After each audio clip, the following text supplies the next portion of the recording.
Good afternoon and welcome to the William G. McGowan Theater here at the National Archives. I'm David Ferriero, Archivist of the United States, and it's a pleasure to welcome you here, those of you who are here in the theater, those of you joining us on our YouTube station, and a special welcome to our C-SPAN audience.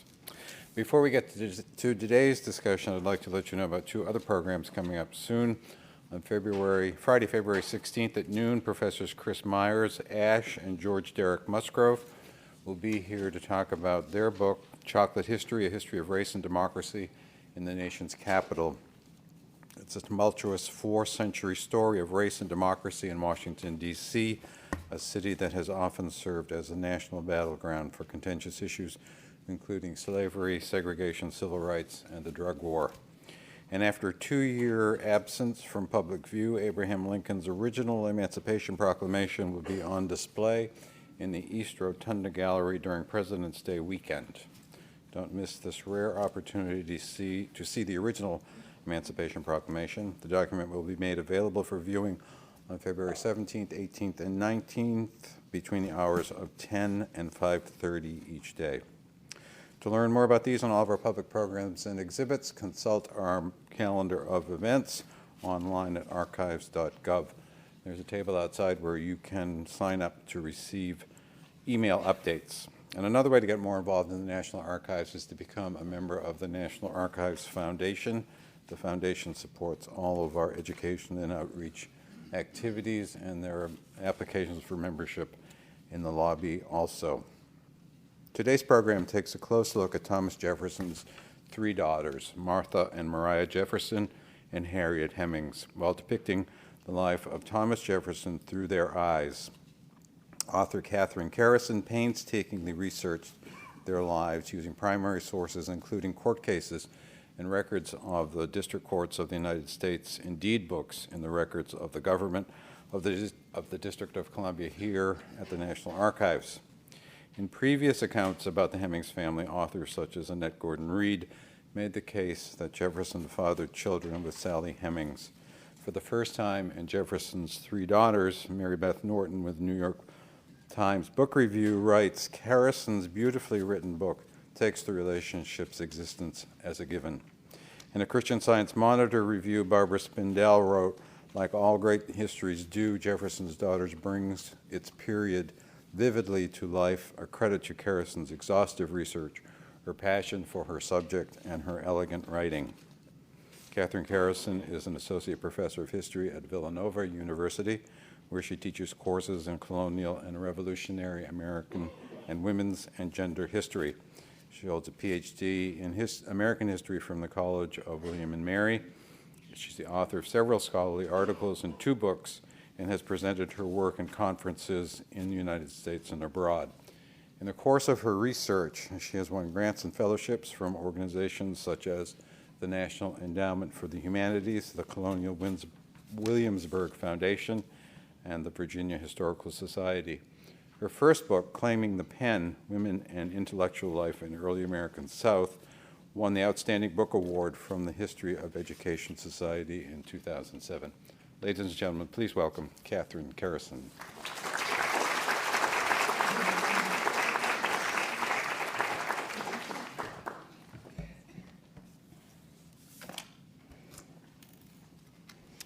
Well, good afternoon, and thank you so much for being here. I can't tell you what a pleasure it is for me and how exciting it is for me to be back in Washington, where I have done so much of my research, to be back in this building where I have spent weeks working on this project. So it's wonderful to be here, and thank you for coming. So I thought what I would do today is to present first a very brief overview of the book, and then what I'll do is kind of zero in on 2 of the stories that I think really bring out the themes of the book and why I think these stories matter for today. So Thomas Jefferson had 3 daughters, Martha and Maria by his wife, Martha Wales Jefferson, and Harriet by his slave, Sally Hemings. So in Jefferson's Daughters, I recount the journeys of these 3 very different women and how their struggle to define themselves reflect both the possibilities and the limitations of the American Revolution. So although all 3 women shared the same father, the commonalities end there. Martha and Maria received a fine convent school education where they lived in Paris during their father's diplomatic posting there. At that time, Paris was a hothouse of intellectual ferment, whose celebrated salonières the young Martha Jefferson met and even socialized with. Once they returned home, however, the sisters found their options limited by the laws and customs in the newly independent republic that their father himself had helped to establish. 12 years after their return from France, their half-sister Harriet Hemings was born, and her life would follow a very different path. She would grow up in slavery, but leave Monticello at age 21 with the assistance of Jefferson himself and begin a new life free from bondage. She boarded a coach bound for Philadelphia with $50 in her pocket, money that Jefferson himself had provided, and for decidedly uncertain prospects. So their lives provide, I think, a unique vantage point from which to examine the complicated legacy of the American Revolution itself.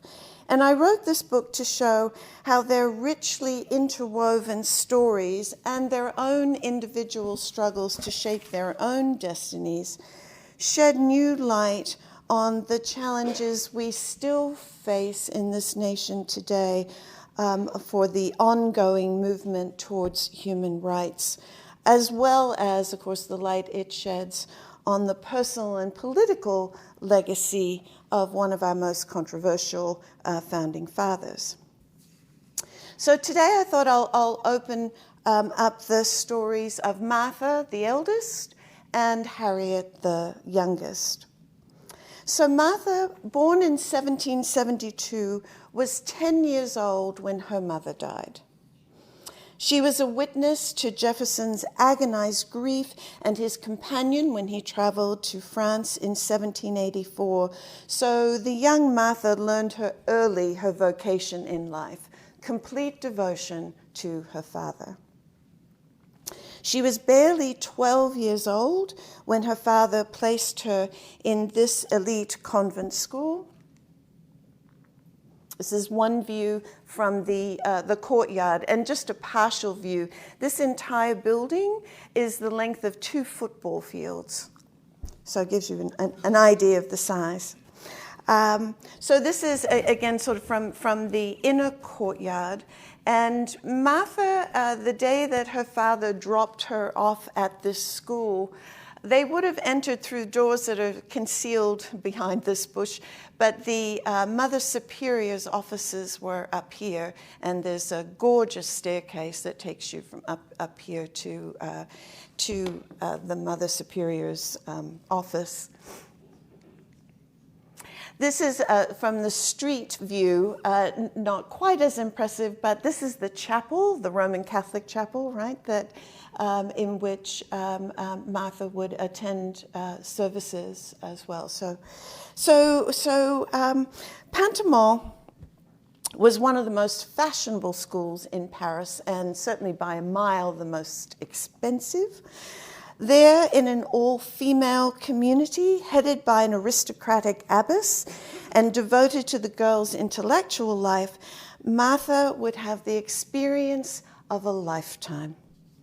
After a bit of a rocky start, she quickly learned French, dove into her studies, into gossip with friends, the chaperoned pleasures of life in Paris at the height of the women's influence in the Ancien Regime. So remember, they arrive in Paris in August of 1784.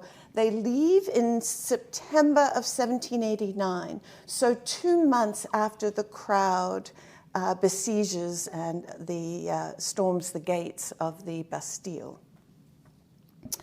So she gossiped about politics, French ideas about love and marriage, and a wayward classmate whose, quote, story you told me today of her and the Eden boys, one of her confidants confessed, really shocked me. Deep thoughts and small preoccupied her. She desperately wished that slavery would cease. She implored her father for an advance on her allowance. Her lively intelligence, warmth, and vivacity won her many friends. The portrait of the young girl that they painted with their vivid memories, bounding down the stairs 4 steps at a time in her coffee-stained apron, shopping for Parisian fashions, reporting on the shifting alliances of the girls' cliques as students move in and out of the convent school, receiving a salute from the Marquis de Lafayette as he entered Paris to quell revolutionary unrest. All of these really are a contrast with sort of the stately portrait of the matron. This portrait was done in Philadelphia, actually about 1.5 years before she died. Years later, she would regale her children with stories of these days and remark repeatedly that they were the happiest years of her life. It was an experience, I'm convinced, that shaped her vision of female education for her own daughters, a vision that deviated markedly from that which her father had visited upon her. So before her departure for France, Martha Jefferson had followed the traditional curriculum for elite girls in 18th century America. Music, dancing, a smattering of French, a bit of reading and writing.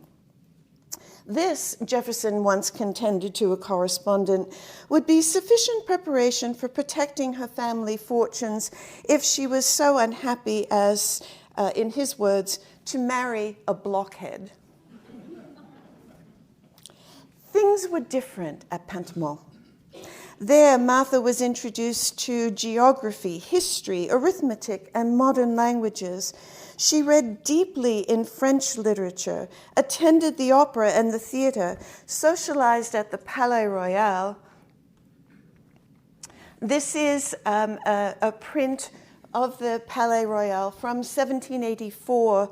The Palais Royale, so named because one of the king's relatives had built this palace, finding that he couldn't afford to live in it, then enclosed it around a gorgeous park, still one of the most beautiful places in Paris. And then within all these arcades were shops and restaurants. This was the place to go in Paris to see and be seen, particularly on a Sunday. She made friends with the daughters of the French aristocracy and of English diplomats. After a time, in her own bearing and posture, she was indistinguishable from the nobility. When her sponsor, because of course you need a reference to get into Pantemont, not recognizing Martha on the playground one day was informed who she was, she replied, "Oh, but truly, she has a very distinguished air." One of her English friends even called her "your ladyship." So clearly this young girl from Albemarle County, Virginia, had come a long way after 5 years of French convent schooling. And that's probably why Jefferson whisked her home before she could be swept off her feet by a young French aristocrat. Martha was 17 when they returned to Monticello in December of 1789. 2 months later, she was married to a third cousin, Thomas Randolph. After her glory years in Paris, Martha tried to make the most of the isolation of life as a Virginia planter's wife. Over the course of 28 years, she bore 11 surviving children. At Jefferson's retirement in 1809, she moved back to Monticello to live with him and devoting herself to his comfort, she identified with his intellectual life, with the pursuit of the life of the mind, and she devoted herself to educating her children, and particularly her daughters, to do the same. So, how might female education be re-envisioned in the early Republic, particularly when one has enjoyed the advantages of the best all-female academy in Paris, indeed in all of France, and when one is the daughter of one of the chief architects of the American Republic? It was going to be a challenge, as the very architecture of Monticello suggests. So this photo, I'm sure many of you have been to Monticello. This is taken from Jefferson's library, looking through another room and then into his cabinet, into his study. Jefferson became very enamored of the idea of apartments when he was in Europe. So compare this three-room apartment devoted to the mind of the sage of Monticello with this room that's not quite 15 feet square, where Martha managed the household, gave directions to slaves, and taught her own 11 children. But it's the letters of Martha's daughters that give us the best sense of the complex ways that Martha and her daughters tried to answer that question about female education and refused to be bound by the gendered limitations. In their letters, we can see both Martha's lofty dreams to give her daughters the finest education in America, that is, to teach them that women too were rational beings and who could strive for the life of the mind. But against those lofty dreams, of course, were the earthly realities of their lives as women. And this is really clear in their laments about the waste of time spent carrying the keys, in their words. That is, when it was their turn to manage the monthly housekeeping chores. So Martha's daughter, Virginia, could finally find time to write to her sister Ellen because she had, quote, at length given up the keys after one of the most troublesome months of housekeeping I ever had. Mary complained of all she couldn't do because she carried the keys. Cornelia, the most artistic of Martha's daughters, bemoaned her, quote, books lying covered with unmolested dust, my drawing boxes locked and never opened, while it was her turn to carry the keys. We see both dreams and reality in Virginia's search for a quiet place to read at Monticello, which, of course, during Jefferson's retirement became a magnet for all manner of visitors, invited and otherwise. So Virginia is seeking out a place where those visitors won't find her. So she climbs up to the dome room. When you open that door, there's a 3-foot drop into this attic space. So she crows about converting this attic space that she shared with wasps to a room of her own, furnished with a sofa, minus any cushions, a couple of cast-off chairs, and 2 small tables. It was for her a fairy palace. This is her fairy palace, which Monticello has since furnished with some furnishings according to Virginia's description to try to imagine what she might have done with it. But it was her fairy palace that she didn't intend to yield to anything except perhaps the formidable rats that she occasionally cited in other attic spaces in the house. Martha's influence over her daughter's curriculum is particularly apparent in their study of Latin. Although Jefferson had once remarked that the greatest gift his father had given him was a classical education, he had never considered that for his own children. Martha had learned French, Spanish, and Italian instead, but she wouldn't deprive her girls of Latin just because they were not male. And again, it's through her daughter's letters that we can see this. When she was 23, Ellen recalled her visits to her grandfather's retreat of Poplar Forest. And here she ambled from room to room in the house, savoring memories of when she'd been able to spend 7 to 8 uninterrupted hours on her Latin. Having mastered it well enough to read Virgil in the original, Ellen swore, "I will never again tolerate a translation." The difference between the original and John Dryden's translation she likened to that, quote, "between a glass of rich, old, high-flavored wine and the same wine thrown into a quart of duck water." Indeed, trips to Poplar Forest, and I have to sort of contrast, again, Jefferson does the same thing at Poplar Forest that he does at Monticello, which is to say, so there's this room here is south-facing and gets gorgeous sunlight. The girls shared a bedroom on the east-facing side. Oops. There we go. So here's Jefferson's sunny reading room.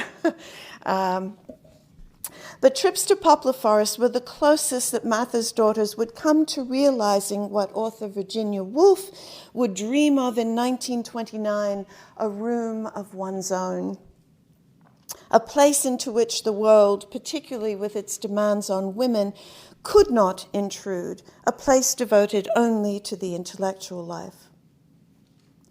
So certainly Martha had attempted to widen considerably the boundaries of female education with her gift of Latin, and Jefferson's perfect confidence in her ability to educate her girls in the privacy of his own home was certainly justified by the admiration and praise of all of the visitors to Monticello. But lacking any public expression of her many gifts, what mark could Martha Jefferson Randolph hope to leave on the world? Very little, her daughter Ellen feared tearfully just 3 years after Martha had died in 1836. "She has passed away and the world has not known her," she lamented. "She has left no memorial but in the recollection of her friends and the hearts of her children. A few short years and perhaps all record, all remembrance of her name, her qualities will be gone." For all that Martha Jefferson Randolph was, for all her learning, all that she cultivated within herself and her daughters, she was invisible to the world, her brilliance confined to that 15-foot square sitting room that her father had designed. With Jefferson's death, Martha was left destitute. Her education, brilliant mind and manners, and her famous connection, all insufficient defenses against the vagaries of life.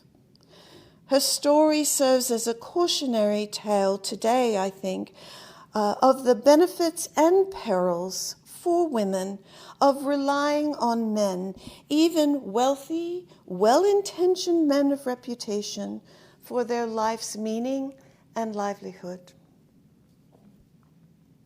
Ultimately, Martha could not and did not reject her father or the role into which she was born.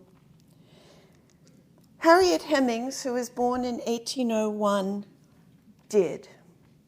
And she reinvented herself on the best terms that she could as a freeborn white woman. And her story opened up an entirely different avenue of investigation and narrative. And I just want to show you, this is a much simplified family tree. Here's John Wales at the top of it. So he marries, wife number 1 is Martha Epps. They have a daughter, Martha.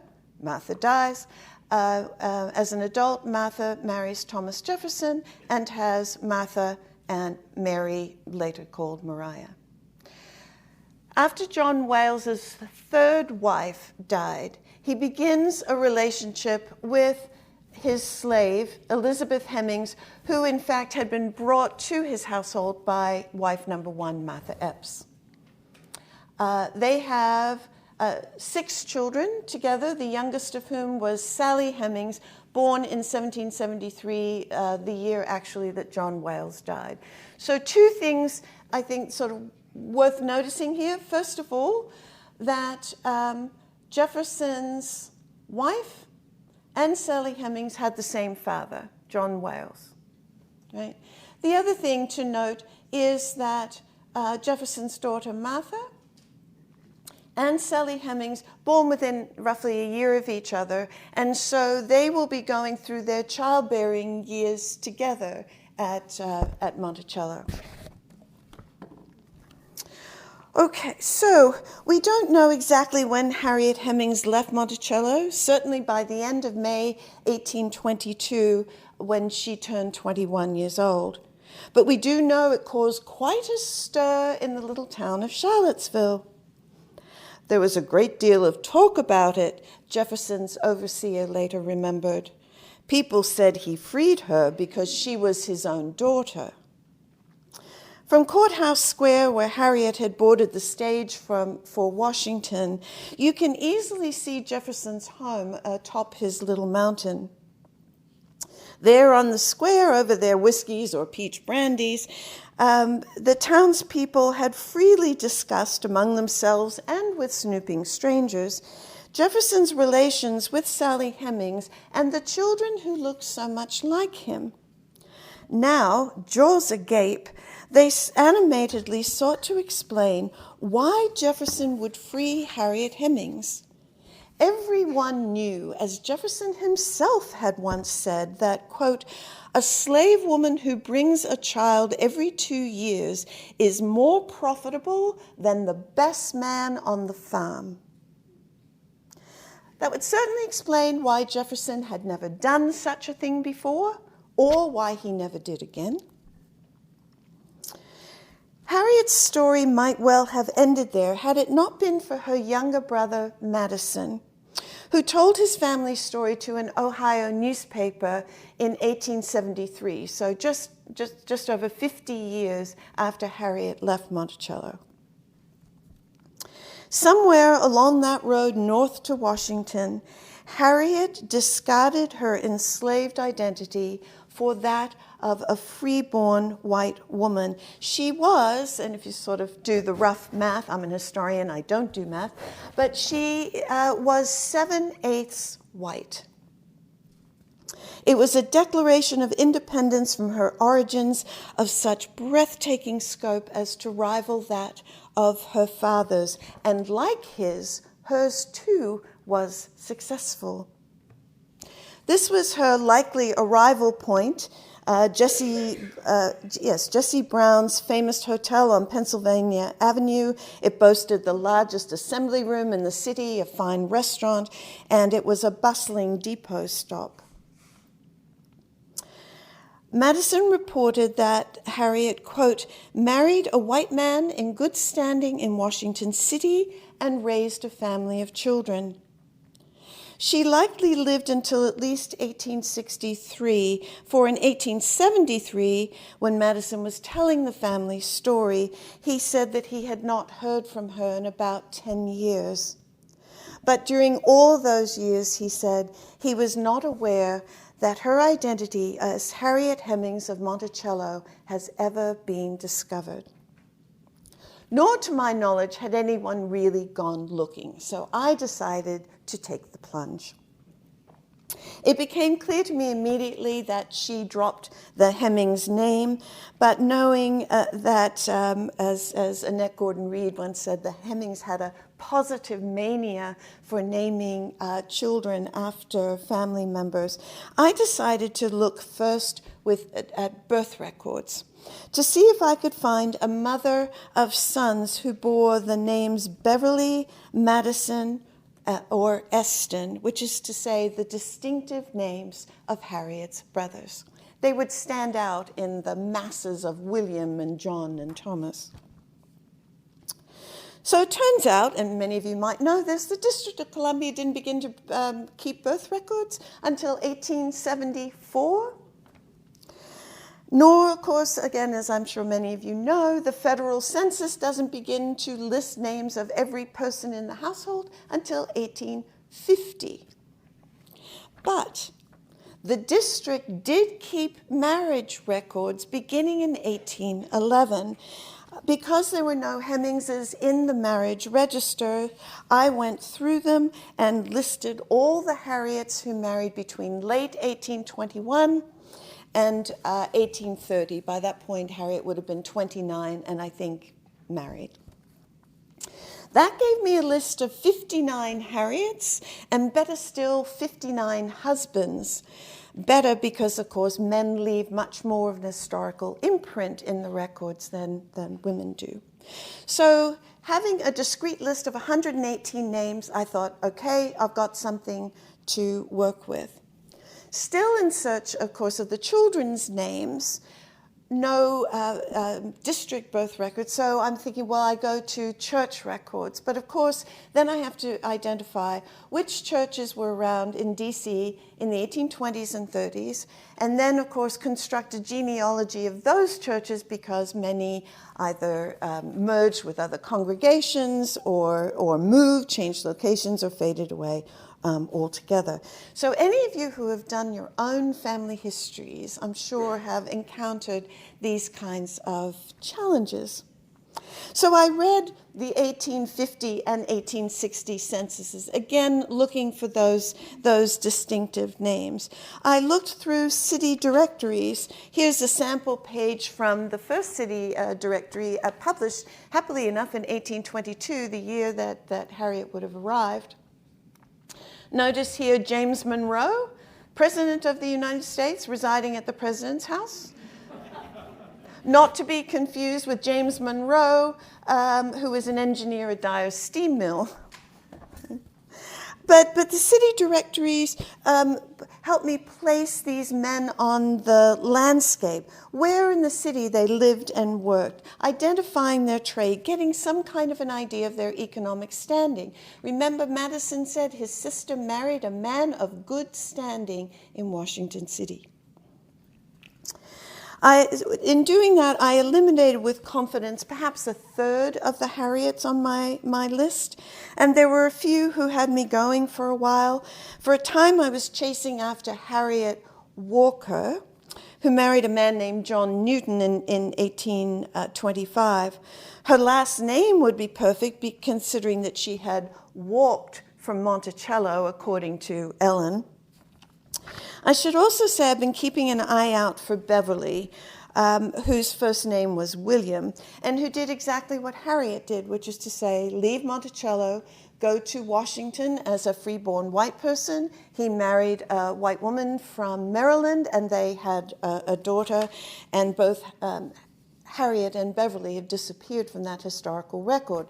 But with the case of Harriet Walker, I managed through church records to establish that Harriet Walker and a William B. Walker were in fact brother and sister. So I really thought I was on to something, until the census record revealed that John Newton was a free man of color, and of course Madison had been quite emphatic that his sister married a white man.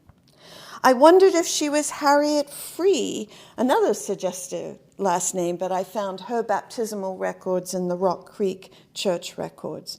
She certainly wasn't the Harriet whose husband posted a notice in the local papers that he would not be responsible for any debts incurred by his runaway wife. The one who had me going the longest, and I'm still going to keep up this search, was the Harriet who married a Scottish immigrant carpenter who had 10 children, of whom she buried 4, and whose husband was so successful that when he died, she could afford to hire 30 carriages for his funeral procession. Clearly a man of good standing. If I cannot say definitively that I found her, I've certainly learned a good deal about her times, her city, and the varieties of people who lived there that help me understand better the woman she must have been and her choice to pass. I've seen slaves chained together and paraded down Pennsylvania Avenue. The race riot that destroyed prosperous black businesses in 1835. The long wait for the abolition of slavery in the nation's capital that does not come until April of 1862. And the long, hard slog of free blacks throughout the 19th century to prove themselves as fully deserving of the rights of citizenship as whites. In other words, seeing the city through Harriet's eyes, I watched with her the fate she escaped by passing.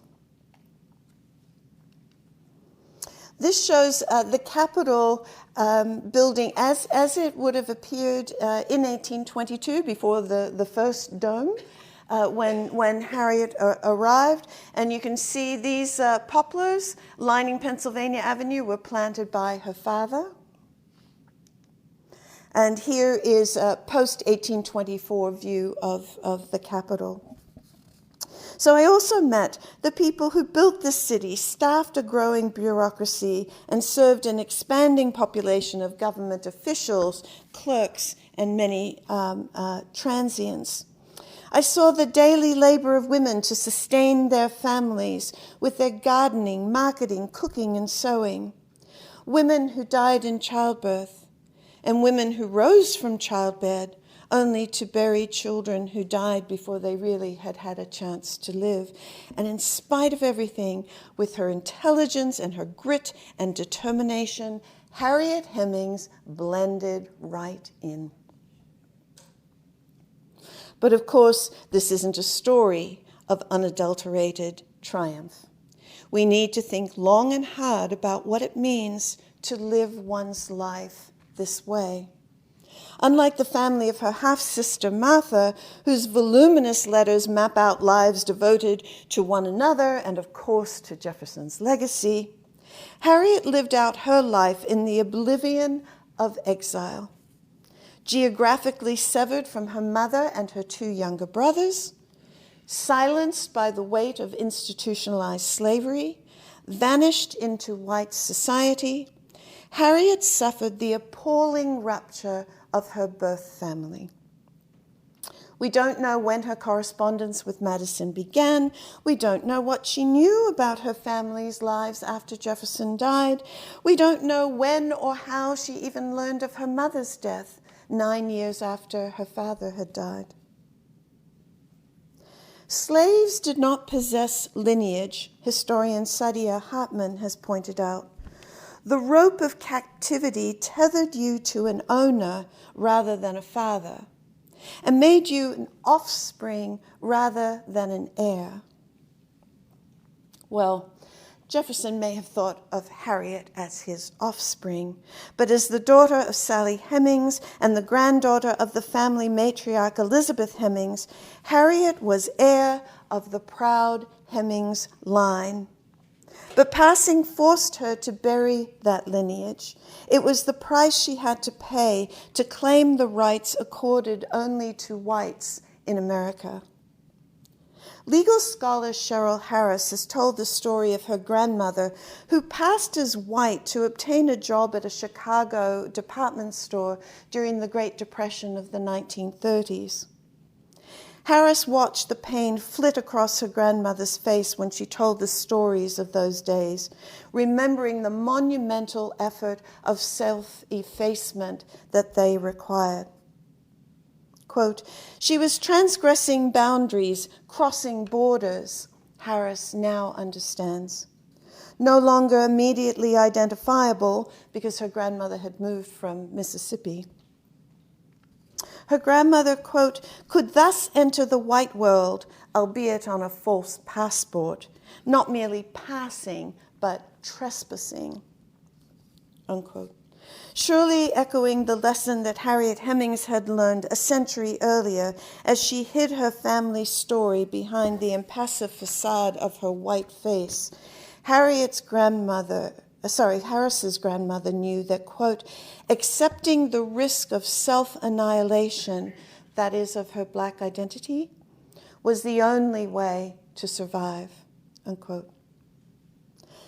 Passing is still about survival. Despite their numerical minority, Black Americans, both male and female, are incarcerated in epic proportions compared to whites. Black parents have to teach their children lessons about how to survive beyond their front door, particularly in dealing with police, that white parents do not. The long devaluation of black lives since the 17th century has created what one commentator called a white way of seeing that persists even in spite of video evidence to the contrary. Quote, the fleeing figure is coming this way. The nearly strangled person is about to unleash force. The man on the ground will suddenly spring to life and threaten the life of the one who therefore takes his life, unquote. The lesson we can take away from all of this is that Americans are not colorblind. Quite the contrary, the meaning of color remains so deeply significant that whites insist on the right to know who carries the drop of African blood that renders a person black.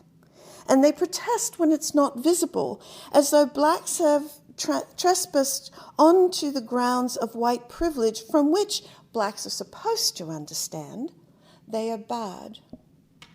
And this was exactly the problem with Harriet Hemings. In her birth into slavery and its long history of oppression, she was black. But anyone who looked at her, would have judged her white. She was neither legally free until 1865 because Jefferson never gave her formal freedom papers. But she wasn't enslaved because she lived as a free person. She doesn't fit neatly into any of these categories that seem to have had such clarity of meaning to demarcate people's lives in the American experience.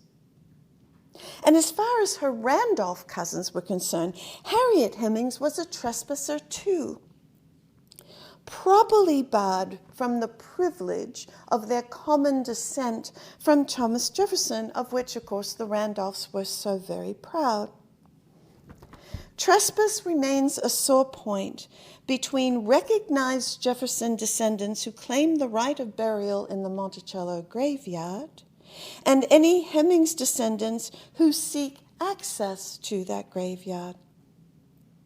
In 2002, the Monticello Association roundly voted down a proposal to admit Hemings descendants to the graveyard.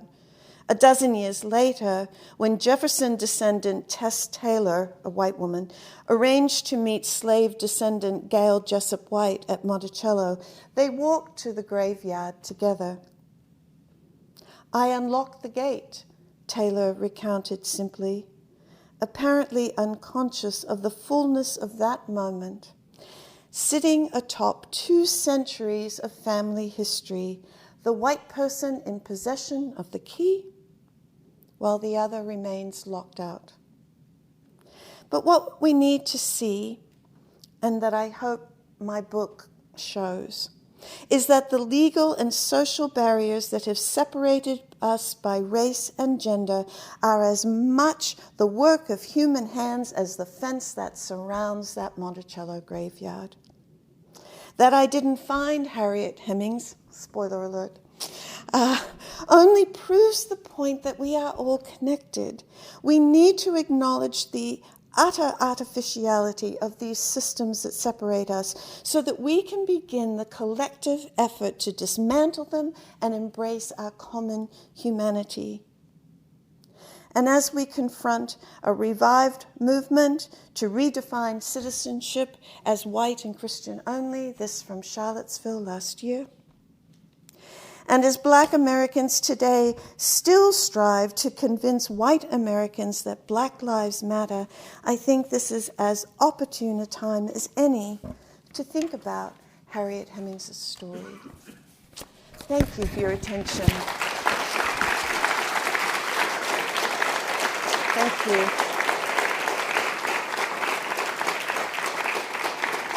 So I understand many of you are veterans of this wonderful lunch series, so you know questions. There are microphones on the stairs, and I'm happy to take questions, comments. Yes? Thank you for your talk. Thank you. I have two questions. First, I know you didn't find Harriet Hemings, Right. but can you speculate as to whether her husband would have known of her slavery origins and of her parentage? Right. And also, can you talk a little bit about Martha's years as First Lady? Okay. All right. So with respect to would Harriet's immediate family have known? And you're right to use the word speculation, because that's what I would have to do. And that was constantly a question I was asking myself as I'm trying to conjure up myself various scenarios which will then give me ideas of ways to look for her. No one has claimed descent from either Beverly or Harriet. And that leads me to believe that at the very least, if her husband knew, and if her children knew, that information stopped with them. The reason that the Scottish immigrant interested me so much was because, A, as a Scottish immigrant, he had no investment in slavery, the slave system. The census records show that he never owned slaves. He was a carpenter. Harriet's brother, Beverly, all her brothers, were trained as carpenters by the eminent carpenter John Hemings at Monticello. This Scottish immigrant was a carpenter, so I thought, oh, that's how they met. So I really have no way of knowing. What is interesting is that a Hemings descendant, not from Sally, but another, a Hemings descendant as late as World War II here in Washington said that the family of the daughter of Thomas Jefferson and Sally Hemings still live in Washington and are doing very well. So clearly, in free black Washington, there was knowledge of who she married. Madison made a point in telling his story to say, I could name her husband, but I will not. 1873, as we all know, the Civil War didn't change ideas about race. So he wasn't going to reveal her secret. But that's a really important question, because again, it gets to this point of the pain of passing. And did she keep the secret to herself? Did she confide it to her husband, who, if he was the Scottish immigrant, didn't care? So I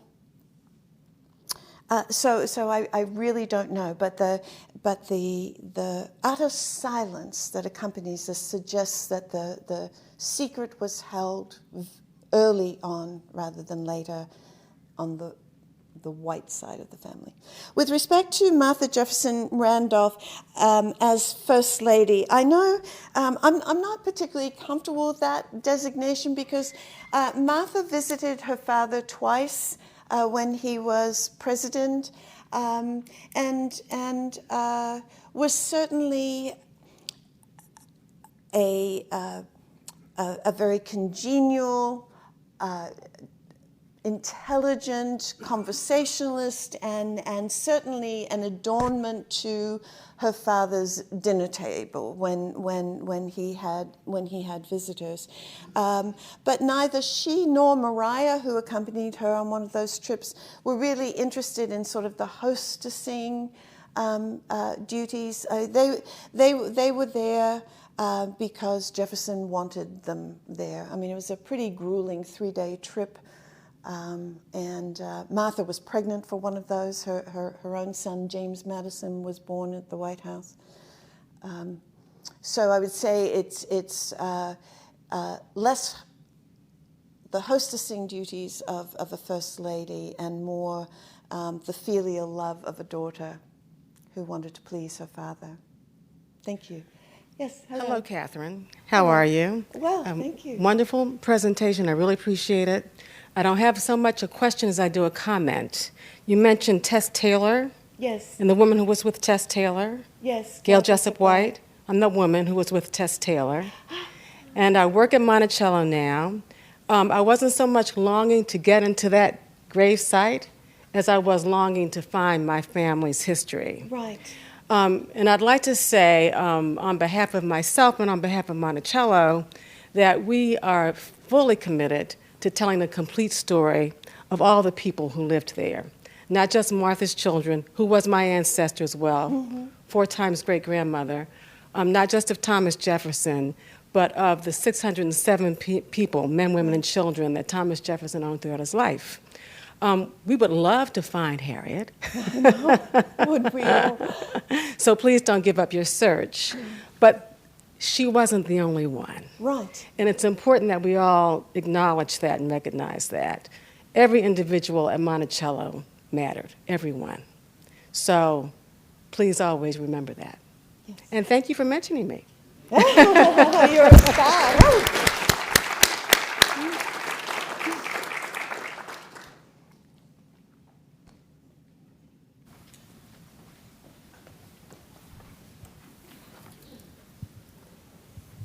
Thank you very much. As a genealogy researcher myself, I'm here. I'm sorry. I'm right here. Oh, thank you. Thank you. Sorry. As a researcher myself, I think your presentation was absolutely outstanding. Oh, Your book is interesting. However, I have 2 comments. Pardon my voice. One is I prefer, personally, the use of the word enslaved as opposed to slaves. Yes. Because slaves aren't born. Right. The second comment I'd like to make is the mixture of race and passing is also an insult, because passing means that you did something because you wanted to show yourself as something else. I think the idea, coming from a family of a lot of mixture, I think the idea is survival as well as freedom. Mm-hmm. So people who wants to be an enslaved person when we were treated so very poorly? So I think the choice was, the guilt was that you had to do it. The choice was that you did it for survival. Right. So, but I think your book is bringing out a lot of very, very interesting facts about the Jeffersons. And that's all I have to say. Well, thank you.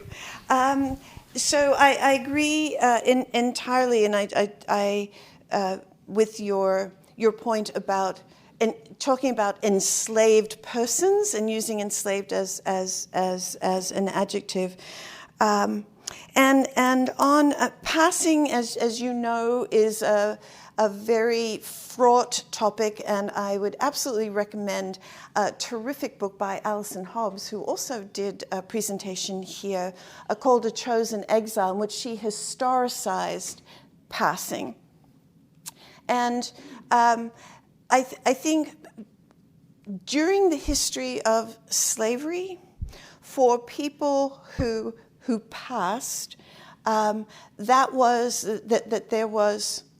was not pain-free, as I was sort of trying to get us to think about.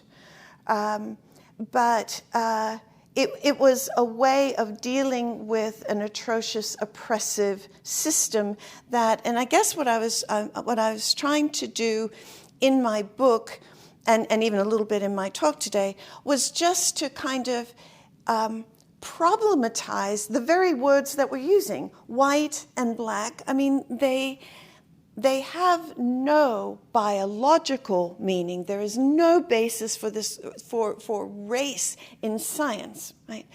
But they carry enormous political, social, economic, legal weight, right? So there's a way in my book, and I'm glad you brought this out, in which I'm trying to let people see me stumble over these terms because none of them really work, right? To see and to see the artificiality of the meanings that they do can continue to bear. So that's what I'm trying to do, and even if it gets people to think about this, and if they wind up as befuddled, well, that to me that's progress, right? If people start questioning these categories, and then okay, well, then maybe if these terms don't have any basis in biology or truth or reality, then maybe we need to start undoing these different ways in which we've institutionalized them. So thank you. Yes, do we have time for one more? Okay, good, thank you. Hi, I'm not going to ask a question. I'm just going to make a comment as a South African-born American. Hearing about passing and hearing about your book and the experience that it appears that Harriet went through, as well as the other slaves in this country. Right.